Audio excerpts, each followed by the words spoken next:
Command radio makes a return in Red River. What we've done is spend a lot of time simplifying it down, getting it down to 2 layers rather than 3.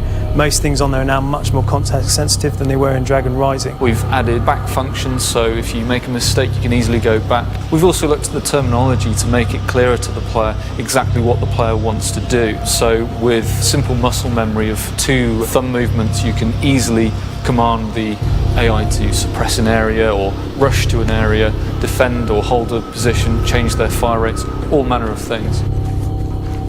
Other improvements we've made to the command radial are the big one, which is you can use it while you're moving, which gives you the opportunity to direct your guys in the fire team to a building on the horizon. And with the new contextual commands, they can assault it with 1 button press. And that means you can access your squad commands much more quickly than you could before. We've really tried to make it something that doesn't intimidate players that are new to this game. We don't want to punish players for not using the tactics, but at the same time, we have some nice tutorials there that encourage them to use it and learn how to use it as well.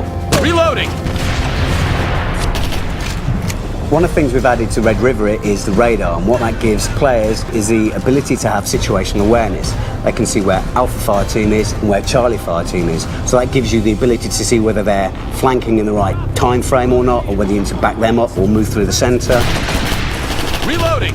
Also, we've gone to town with our waypointing system to make sure that all your objectives are very clearly marked. We're trying to end the confusion where players might be fresh to this and not really know where to go and which direction to travel in. In terms of the visual language of war, our audience sees a lot of news reportage from things like CNN and then online, and the kind of visual aspects of that, there's lots of breakup, lots of lens aberrations from the extreme conditions that these conflicts are filmed. We really emphasise that through our visual style. So things like colour grading, HDR, all these kind of tools are used to really create an embedded feel. So when you get hit by a bullet, we kind of simulate like a helmet camera getting interfered with and knocked back. And that just ties into the audience's expectations of war as seen through these websites. We've completely overhauled our VFX system. We've got a new authoring tool there and lots of new technology to really give punch to our modern munitions that feature in the game. We've got things like animated textures to create more realistic fires, and we simulate everything from bullet impacts through to the largest 1,000-pound GamerzDan bomb, which can take out an entire village.